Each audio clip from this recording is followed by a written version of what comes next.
देख रहे हैं प्राइम टीवी। मैं हूं आपके साथ अब्दुल करीम। देश का के नाम पर कुर्बान होने वाले हमारे जवान जो हर तरह से देश की रक्षा करते हैं, उन्हें ना अपनी फिक्र होती है और ना ही अपने परिवार की। उनको फिक्र सिर्फ इस बात की होती है कि हमारा देश कैसे सुरक्षित रहे और हमारे देश के लोग कैसे महफूज रहे। लेकिन पूर्व सैनिकों का कुछ दर्द भी है। हमारे साथ इस वक्त नौसेना के पूर्व अधिकारी और प्रसपा के सैनिक प्रकोष्ठ के प्रदेश अध्यक्ष अजय कुमार जी है। अजय जी, स्वागत है आपका प्राइम टीवी पर। अब्दुल जी नमस्कार। अजय जी, सबसे पहला सवाल हमारा यही है आपसे कि पूर्व नौसेना के अधिकारी रह चुके हैं आप, क्या जरूरत पड़ी आपको सियासत में आने की?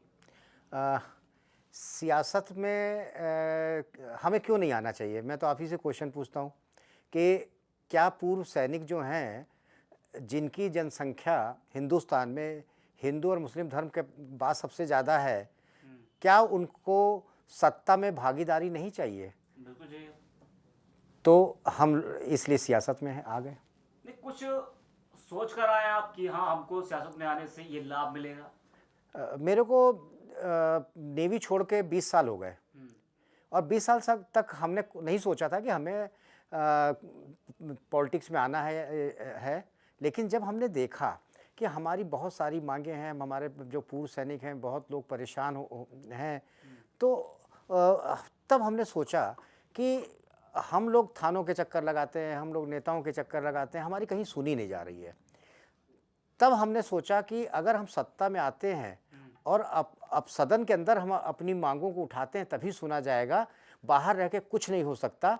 क्योंकि हर जगह आप देखेंगे कि किसी को भी कोई भी मांग रखनी होती है तो हर कम्युनिटी का आदमी, हर कम्युनिटी का शख्स जो है वो सत्ता में है और वो अपनी बात सदन में उठाता है। तो अब समय आ गया है कि पूर्व सैनिक भी सत्ता में आए और अपनी भागीदारी मांगे। तो प्रसपा ही आपने क्यों चुना और शिवपाल यादव की ही क्यों चुना आपने? बहुत सी पार्टियां थी, बड़ी से बड़ी पार्टियां हैं, बीजेपी है, कांग्रेस है। क्या उम्मीदें आपको प्रसपा से? प्रसपा को मैंने नहीं चुना, उन्होंने हमको चुना है। क्योंकि बहुत सारी पार्टियां हैं, वहाँ पूर्व सैनिक भी हैं, लेकिन वो अपनी आवाज़ नहीं उठा सकते। क्यों? क्योंकि जो वहाँ के आपके की लीडरशिप है या जो वहाँ के राष्ट्रीय अध्यक्ष हैं, वो कभी पूछते ही नहीं है कि हमारे पूर्व सैनिकों को क्या परेशानियाँ हैं। वो तो उनको एक पद दे दिया और वो वहाँ पे पद देने के बाद वो सुशोभित कर रहे हैं उस जगह को। लेकिन वो लोग कभी भी आज तक किसी भी पूर्व सैनिक की कोई भी समस्या ले के आगे नहीं बढ़े।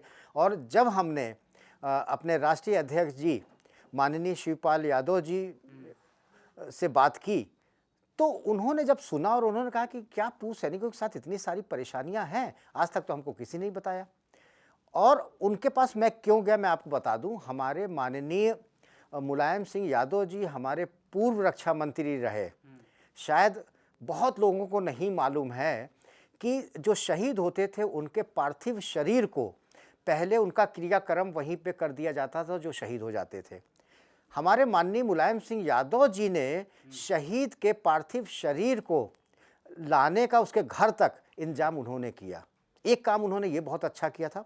दूसरा, उत्तर प्रदेश में जो हम लोगों का सैनिक कल्याण निगम है, उसकी भी स्थापना उन्होंने की कि हमारे पूर्व सैनिक जल्दी रिटायरमेंट लेकर आते हैं और उनको नौकरी के लिए कोई ऐसा निगम होना चाहिए जो देखें कि इनको कहाँ पे हम उनकी क्वालिफ़िकेशन या उनकी शैक्षिक योग्यता के अनुसार या उनको जो भी मानद डिग्रियां मिली हैं उसके हिसाब से उनको नौकरी मिले। ये भी हमारे पार्टी के मुखिया ने ही किया। मुलायम सिंह की जिम्मेदारी थी कि एक आपने कहा कि उन्होंने बहुत अच्छा काम किया, वो तो जिम्मेदारी थी उनकी? नहीं तो निभाना ही था वो।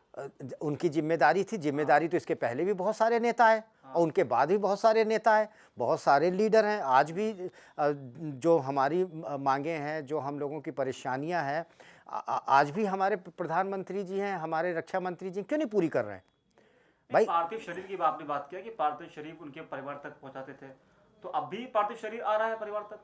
शुरुआत तो उन्होंने की ना, उसके पहले नहीं आता था क्या? 70 साल यानी कि 1995 की हम बात कर रहे हैं। क्या हम लोगों का 45 साल तक पहले की पार्टियों को ये चीज़ सोचनी नहीं चाहिए थी? ये वही सोच सकता है जो ज़मीन से जुड़ा होता है, जो हमारे सैनिकों का दर्द समझता है, वही ये सोच सकता है। अगर आज हम जिन जिन मांगों के लिए यहाँ पे बैठे हैं, जिन मांगों की हम बात कर रहे हैं, अगर आज के सत्ताधारी नेता या इसकी पूर्ववर्ती सरकारों ने सोचा होता, तो शायद मैं आपके चैनल पे नहीं होता। प्रसपा का भी 2 साल हुआ है। जी। शिवपाल यादव ने 2 साल पहले पार्टी बनाई है। क्या आपको लगता है कि शिवपाल यादव जी खरे उतरेंगे? पहली चीज़, हर पार्टी का पहला दिन ज़रूर होता है। उनको 2 साल हुआ, मेरे को 2 महीना हुआ है। मेरा जो राजनीतिक कैरियर है वो केवल 2 महीने का है। हम उतनी राजनीति नहीं समझते, हम लोग पूर्व सैनिक हैं। हाँ, उन्होंने हमारी बात सुनी, उन्होंने स्टेज से बोला कि हम पूर्व सैनिकों को टिकट देंगे और आज हम कम से कम इतना कह सकते हैं कि उत्तर प्रदेश में सत्ता की चाबी उन्हीं के पास है। टिकट देने से क्या जो समस्याएं हैं, जो आपकी जो ज़रूरतें हैं, वो क्या पूरी हो जाएंगी?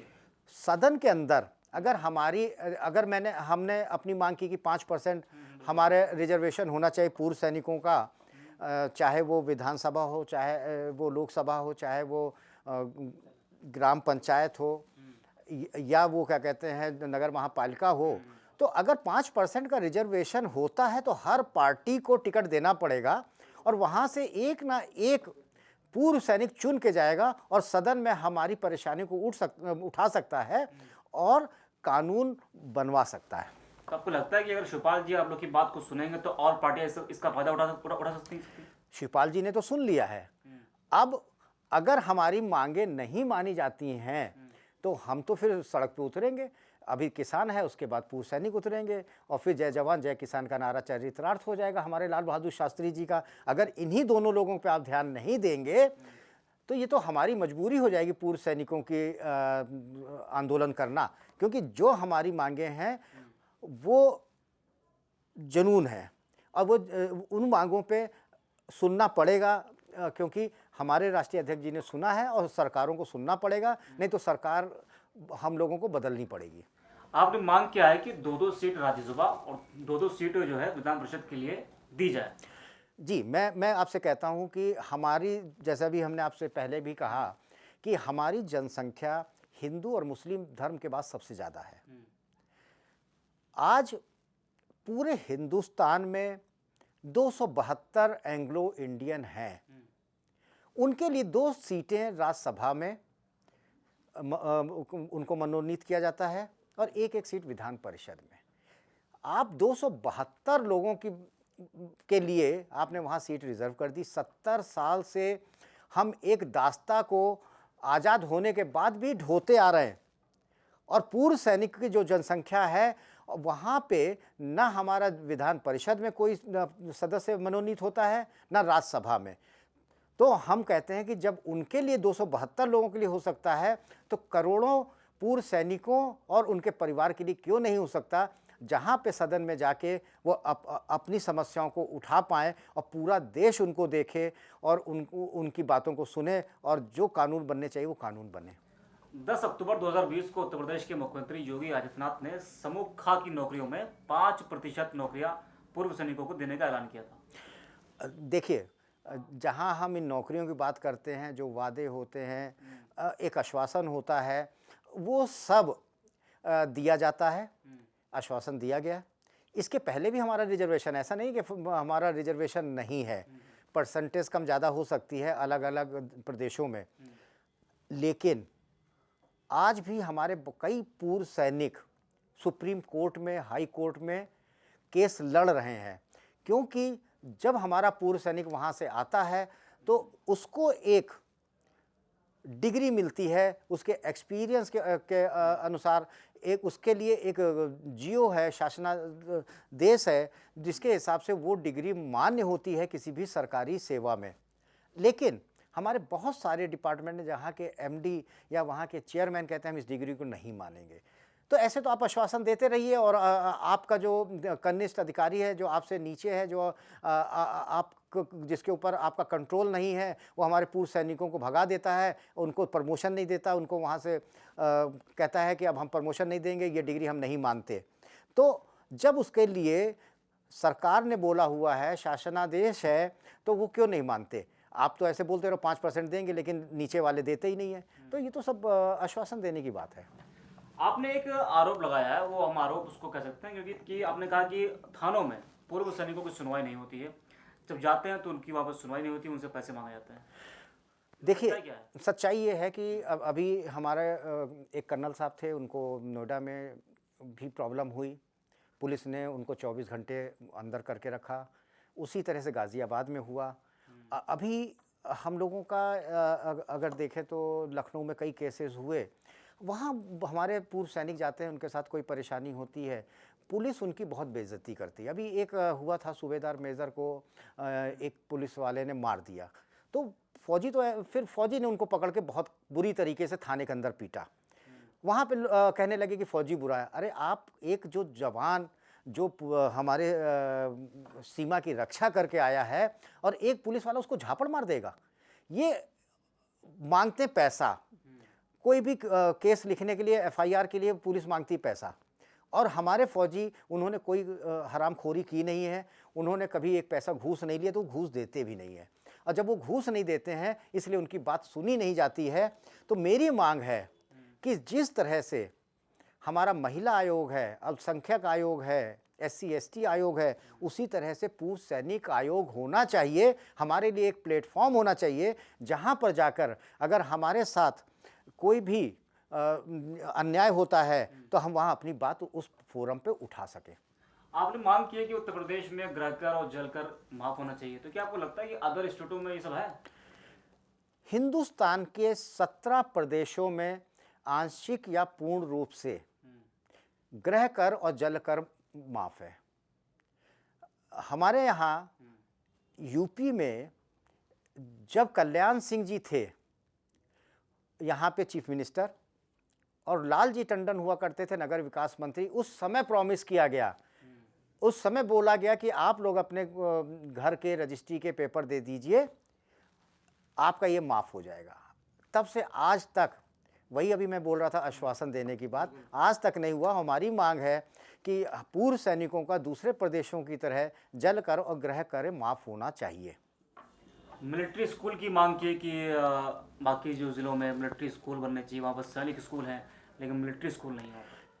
आज हम उत्तर प्रदेश की अगर जनसंख्या देखें तो विश्व के कई देशों को इसमें समाहित किया जा सकता है, और आज एक मिलिट्री स्कूल नहीं है।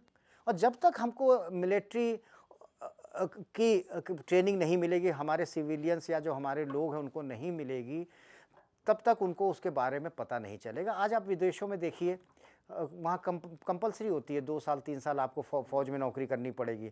हम तो कहते हैं कि हर आदमी को वहाँ भेजिए, तो उसके अंदर कम से कम एक डिसिप्लिन तो आएगा। तो क्या उत्तर प्रदेश में आपको लगता नहीं कि मिलिट्री स्कूल की जिस तरह मांग कर रहे हैं आप, तो इससे पहले मुलायम सिंह यादव जी रहे, मायावती जी रही, आज हमारे उत्तर प्रदेश में करीब 15-16 लाख हमारे पूर्व सैनिक हैं, पूरे देश में 40 लाख हैं। आज आप आप देखेंगे, अगर आप एक डाटा देखेंगे, तो सैनिकों के बच्चे ही सेना में ज़्यादा जाते हैं। आप कभी भी नहीं देखेंगे किसी भी राजनीतिक नेता का बेटा फौज में गया हो। और अगर फौजी का बेटा उसमें जाता है, और अगर सबसे ज़्यादा यूपी में हमारे पूर्व सैनिक हैं, तो यहाँ मिलिट्री स्कूल होना चाहिए। इसलिए हमारी मांग है कि हम यहाँ पे एक मिलिट्री स्कूल की ज़रूरत है, और यूपी में होना चाहिए। कैंटीन में भेदभाव कैसा होता है? आपने आरोप लगाया है कि कैंटीन में भेदभाव होता है। देखिए क्या होता है कि कैंटीन में, जैसे जब मैं रिटायरमेंट लेके आया, तो हम लिकर की बात करते हैं, मेरे को 12 बोतल मिलती थी, उसके बाद उन्होंने काट के 6 बोतल कर दिया। उसके बाद उन्होंने लिमिट कर दी कि 7,500 रुपये से ज़्यादा का आप ग्रॉसरी का आइटम नहीं ले सकते। आज हम लोग जब रिटायरमेंट लेके आते हैं, तो हमारा परिवार तब छोटा होता है, बच्चे छोटे होते हैं, धीरे धीरे वो बड़े होते हैं, हमारी रिक्वायरमेंट बढ़ती हैं। हमारे यहाँ इसमें कटौती करनी शुरू कर दी। आज जब हमने किसी से पूछा, किसी अधिकारी से पूछा कि इसमें कटौती आप क्यों कर रहे हो, तो कहते हैं कि अरे ये तो बेच देते हैं। मैंने कहा आप ये बताइए कि अगर वो बेचते हैं, आपके यहाँ एक इंटेलिजेंस यूनिट है, आपके यहाँ मिलिट्री पुलिस है, आप उनको पकड़िए। आपको पता कैसे पहले चला कि उन्होंने बेचा? अगर आपको ये चीज़ पता चल गई है तो आपने उनको पकड़ा क्यों नहीं? आप उनको अगर पकड़ लेते हैं, उनका कैंटीन कार्ड लाइफ टाइम के लिए कैंसिल कर दीजिए, आप उनको जेल में डाल दीजिए, लेकिन बाकी ईमानदार लोगों के उसमें आप कटौती मत करिए। अभी एक सबसे बड़ी हमारे यहाँ डिस्क्रिपेंसी क्या है, एक भेदभाव क्या है, जो समाजवाद पूर्व सैनिकों में नहीं है। हमारे यहाँ कैंटीन से कहते हैं 5 लाख से ज़्यादा की आप कार नहीं खरीद सकते। अरे भाई, 5 लाख में नैनो आ जाती है या एक छोटा वाला ट्रैक्टर आता है। हमने बोला ऐसा रूल क्यों बनाया गया? तो हमारे एक अधिकारी बोलते हैं कि जो सैनिक होते हैं ना, जेसीओ और उसके नीचे वाले, उनके पास पैसे नहीं होते। तो मैंने कहा अगर आपने 5 लाख का लिमिट कर दिया, आप लिमिट हटा दीजिए। अगर उसके पास पैसे नहीं है तो बेचारा स्कूटर से चल लेगा, साइकिल से चल लेगा, या अगर उसके पास पैसा हुआ खेत बेच के वो 20 लाख की कार लेना चाहता है तो उसको लेने दो। आप ये रिस्ट्रिक्शंस क्यों लगाते हो? तो ये भेदभाव क्यों है? अगर हम पूर्व सैनिक हैं, एक नाम दिया गया वेटरन्स, चाहे वो लेफ्टिनेंट जनरल हो, चाहे जनरल हो, चाहे एक सिपाही हो, सबके लिए अगर वेटरन्स शब्द यूज होता है, तो अगर कोई सैनिक कार बड़ी खरीद सकता है तो उसको खरीदने देना चाहिए। अगर उसकी औकात नहीं है तो वो साइकिल स्कूटर से काम चला लेगा। लेकिन आप फौज में बाहर आने के बाद पूर्व सैनिक के साथ अगर ये भेदभाव करते हैं तो उसकी इंसल्ट होती है, समाज में उसकी इज्जत कम होती है और आप हर जगह उसकी इज्जत लेने का काम करते हैं। जनरल का आपने जिक्र किया है, तो जनरल बिपिन रावत जी हैं, अच्छे से जानते होंगे आप, तो उन्होंने पेंशन नीति का विरोध किया है और लगातार वो कर भी रहे हैं। नहीं, पेंशन नीति का विरोध नहीं किया, उन्होंने नई पेंशन नीति बनाने की बात की है और हम लोग उसका विरोध कर रहे हैं। तो वही नहीं, आप लोग क्यों उसका विरोध कर रहे हैं? अगर वो नई पेंशन नीति बनाने के लिए कह रहे हैं तो आप लोग उसका विरोध क्यों कर रहे हैं? देखिए, वो कह रहे हैं कि इस पेंशन नीति से सरकार का बहुत पैसा बचेगा, उसके लिए फाइनेंस मिनिस्ट्री बैठी हुई है। आप तीनों सेनाओं के हेड हैं। पैसा बचेगा तो उनको फायदा क्या होगा उसमें? मैं पूरी बात वही बताने जा रहा हूं। उनका कार्य है तीनों सेनाओं का तालमेल बिठा के पाकिस्तान, चाइना, जहां से हमारे दुश्मन हैं, वो उनके ऊपर उनको काम करना है। लेकिन वो फाइनेंस मिनिस्ट्री में दखल देने लगे। वो नंबर बनाने के लिए सैनिकों की कटौती करना चाहते हैं, उनकी पेंशन में कटौती करना चाहते हैं। आपको मालूम होना चाहिए, पूरे हमारे जीडीपी का 0.75% ही सैनिक के पेंशन में जाता है और उस 0.75 का आपका 40% जो हमारे डिफेंस में सिविलियन हैं उनके पेंशन में जाता है। तो बहुत बड़ा बर्डन सरकार पे हमारी पेंशन का नहीं है। दूसरी बात मैं और कहना चाहूँगा, जो हमारे बड़े अधिकारी लेफ्टिनेंट जनरल रैंक के होते हैं, बहुत कम लोग उस रैंक तक पहुँच पाते हैं। लेकिन सिविल में उनके इक्विवेलेंट जो भी क्लास 1 अधिकारी जाता है, वो रिटायरमेंट तक मैक्सिमम लोग उस रैंक तक पहुंच जाते हैं। तो वो हमसे ज़्यादा पेंशन लेते हैं, उनके ऊपर बहुत ज़्यादा बर्डन है। आज हम डिफेंस में सिविलियन की बात करें या इन अधिकारियों की बात करें तो इनके ऊपर ये रहता है कि इनकी यूनियन है, ये पंगा कर देंगे, ये लोग दंगा कर देंगे, ये लोग स्ट्राइक कर देंगे, तो इनके पेंशन को मत टच करो। फौजी निरीह है क्योंकि वो अब बोल नहीं सकता। हम लोग फौज में ये चीज़ें नहीं बोल सकते, हमारे लिए थ्रू प्रॉपर चैनल है। आज हम लोग पूर्व सैनिक हैं तो हम इस बात को बोल रहे हैं। आप एक बात बताइए, एक दिन का एमएलए, एक दिन का एमपी, एक दिन का मंत्री बन जाता है तो लाइफ टाइम आप उसको पेंशन दे रहे हो, और बेचारा पूर्व सैनिक इतने सालों की नौकरी करने के लिए आ रहा है तो आपकी गिद्ध नज़र उसकी पेंशन पे पड़ रही है। तो ये बहुत गलत है। अगर ये बात ये सरकार लेके आती है तो हम पूर्व सैनिक आंदोलन करेंगे और इसको तो हम लोग इस लाने नहीं देंगे, इस कानून को ना बनने देंगे। तो हम इसका पूरी तरह से, हमारे सारे पूर्व सैनिक इसका विरोध करते हैं। ये बताइए, जिस तरह से आप लोग की कई मांगे हैं, उसमें रिजर्वेशन की मांगे हैं और विधानसभा में सीटों की मांगी है, तो आपको लगता नहीं कि आप लोग ने अपनी मांगों को रखने में काफ़ी देर कर दिया है? देर नहीं किया। हुआ क्या, जब सर के ऊपर से पानी गुजरने लगा, हम लोगों ने अपने बहुत सारे पूर्व सैनिकों ने प्रॉब्लम रखी, 1 रैंक 1 पेंशन की प्रॉब्लम रखी, लेकिन हमारा कोई भी प्रतिनिधि कहीं है ही नहीं। क्योंकि राज्यसभा में आप एक आर्टिस्ट को जगह दे देते हो, प्लेयर को जगह दे देते हो, आप एक गाने बजाने वाले को जगह दे देते हो। पूर्व सैनिक के लिए कोई रिजर्वेशन नहीं है, इसलिए राज्यसभा में 2 सीट हम मांग रहे हैं। आपको मालूम होना चाहिए यूपी के अंदर विधान परिषद में एक भी फौजी नहीं है, पूर्व सैनिक नहीं है, विधानसभा में एक भी पूर्व सैनिक नहीं है। उनकी बातों को रखेगा कौन? आज वन रैंक वन पेंशन के लिए सालों साल हमारा आंदोलन चला, लेकिन और ऐसे ही बहुत सारी समस्याएं हैं। हम कहते हैं कि जो राशन की दुकानें हैं सरकारी वाली, जिसे पीडीएस सिस्टम कहते हैं, पीडीएस कहते हैं, वहाँ पे 10% का रिजर्वेशन पूर्व सैनिकों को होना चाहिए। आज इतनी सारी मांगे हैं तो वो कानून बनाएगा कौन? सदन में हमारा कोई आदमी होना चाहिए। जब हम सदन में होंगे, हम अपने अपने हक की लड़ाई फ्लोर पे लड़ेंगे, जनता देखेगी और सरकार को इसको पास करना पड़ेगा। तो हमारी मांग है कि जितने भी, जैसे लोकसभा हो गया, विधानसभा हो गई, हम लोगों का नगर महापालिका हो गया, पंचायत, ग्राम पंचायत हो गई, नगर पंचायत हो गई, वहाँ पे 5% का रिजर्वेशन होना चाहिए।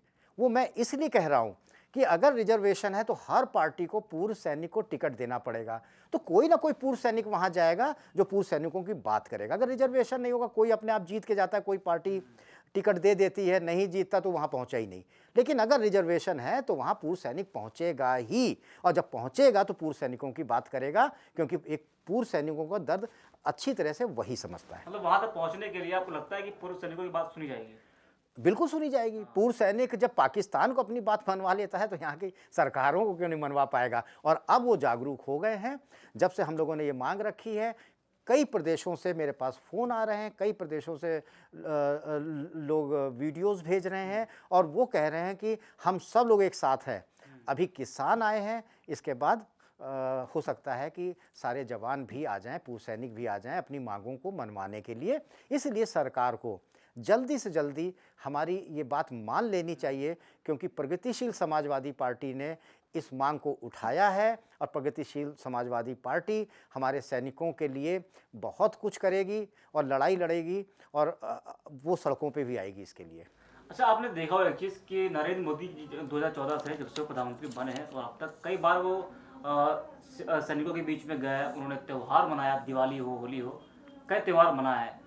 लेकिन वहाँ पर त्यौहार जाकर मनाना उनके साथ में, लेकिन वो चीज़ उनको देना ना जो चीज़ वो मांग कर रहे हैं। देखिए, हौसला अफजाई जो होता है वो हर समय होता रहता है, हमारे सैनिकों के बीच में होता रहता है। आज हम लोग भी पूर्व सैनिक हैं। मैं राष्ट्रीय पूर्व सैनिक मंच का राष्ट्रीय अध्यक्ष भी हूँ और प्रदेश अध्यक्ष सैनिक प्रकोष्ठ में प्रगतिशील समाजवादी पार्टी में हूँ। हम लोगों ने भी अपनी दिवाली लखनऊ में शहीद स्मारक पे 101 दिए जला के मनाई थी और उसका हम लोगों ने नारा दिया था, एक दिया सैनिकों के नाम। तो वो तो हमारे नागरिकों का कर्तव्य है। तो हमारे प्रधानमंत्री जी कोई नई बात नहीं कर रहे हैं, वो तो हम लोगों ने भी किया। हमारी जो मांगे हैं, जो हम लोगों को चाहिए, उनको वो देना चाहिए। अब मैं एक बात करना चाहूँगा कि 1995 में हमारे पूर्व रक्षा मंत्री मुलायम सिंह यादव जी ने जो सैनिक कल्याण निगम बनाया था, वो लोगों को नौकरी देने के लिए बनाया था। उन्होंने सोचा ना इस बात पे। तो हमारे प्रधानमंत्री को सोचना चाहिए, पूर्व सैनिकों की जो मांग है उसको वो अपने आप सोचें, नहीं तो जो मांग रहे हैं आप वही दे दो। अपने आप नहीं सोच सकते। अप्लाई करने से अच्छा है कि वो जो मांगे हैं उनको मानना चाहिए उनको। बिल्कुल बिल्कुल, उनको अगर नहीं मानेंगे तो देखिए क्या होता है। हर आदमी, आज किसान सड़कों पे आ गया है, वो अपनी बात मनवाने पे आया है। होता क्या है, चीज़ें बिगड़ जाती हैं, कानून व्यवस्था बिगड़ जाती है, लोगों को परेशानियां होती हैं। तो जो हम लोगों की जो जेन्युइन मांग है, जो हम जानते हैं कि ये होना चाहिए, तो आप उसको आराम से दे दो। हम क्यों चाहते हैं कि लोगों में असंतोष फैले, वो सड़कों पे उतरें, वो लाठी डंडे खाएं, जेल में जाएं, उसके बाद उस काम को किया जाए? तो हमारी जो मांगे हैं, कहीं से भी अगर हम रिजर्वेशन देते हैं तो कहीं से भी कोई फाइनेंशियल बर्डन सरकार के ऊपर नहीं पड़ता। जब सरकार के ऊपर कोई फाइनेंशियल बर्डन नहीं है तो हमें रिजर्वेशन देने में सरकार को क्या परेशानी है? हम फाइनेंशियल बर्डन की बात ही नहीं कर रहे। मैंने जितनी बात की है वो हमारी मांगे हैं, क्योंकि हमें प्रतिनिधित्व मिलना चाहिए, हर सदन में मिलना चाहिए, इसलिए ये हमारी मांगे हैं। वहाँ आपका फाइनेंशियल बर्डन नहीं आ रहा, क्योंकि दूसरों की जगह 5 फौजी आ गए वहाँ पे, तो उनको भी वही पेंशन देनी है, उनको भी वही सैलरी देनी है, तो कोई फाइनेंशियल बर्डन नहीं है। तो सरकार से मेरी गुजारिश है कि ये बातें मान लें, नहीं तो हम लोगों को सड़कों पे उतरना पड़ेगा। आपको लगता नहीं कि आपके ऊपर बैठे जो आला अधिकारी हैं, जो बड़े अधिकारी हैं, वो सरकार की बोली बोल रहे हैं, उनका सपोर्ट नहीं मिल पा रहा है आप लोग को? देखिए, उससे कोई फर्क नहीं पड़ता। जब पूर्व सैनिक एकजुट हो जाएंगे, उनमें एकता है, वो जब एकजुट हो जाएंगे तो चाहे आला अधिकारी हों, चाहे आला कर्मचारी हों, चाहे आला नेता हों, चाहे प्रधानमंत्री जी हों, सबको सुनना पड़ेगा। और धीरे धीरे हमारे जो पूर्व सैनिक हैं, उनके अंदर ये घर बात करती चली जा रही है कि हमको केवल वोट बैंक की तरह यूज़ किया जा रहा है, हम लोगों को हमारी मांगों पे ध्यान नहीं दिया जा रहा है।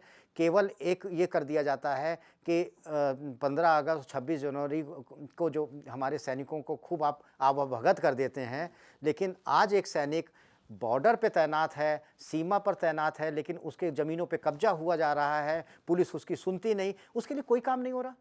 आप क्यों नहीं एक आयोग बना देते? एक आयोग बनाइए, हम उस आयोग में हमारे लोग होंगे, और जब पुलिस थाना नहीं सुनेगा तो हम आयोग के पास जाएंगे। तो ये काम आपको करना पड़ेगा। ठीक है सर, आपको बहुत बहुत धन्यवाद जुड़ने के लिए हमारे साथ में। तो ये थे हमारे साथ अजय कुमार जी, जो पूर्व नौसेना अधिकारी हैं और पुष्पा से भी जुड़े हुए हैं। फिलहाल इनकी कई मांगे हैं जो इन्होंने सरकार से अपनी मांगे कही है। मुझे पूरी उम्मीद है कि सरकार ज़रूर जो पूर्व सैनिक है उनकी मांगों को पूरा करेगी। फिलहाल इतना ही। देश और दुनिया की तमाम बड़ी खबरों के लिए देखते रहिए प्राइम टीवी।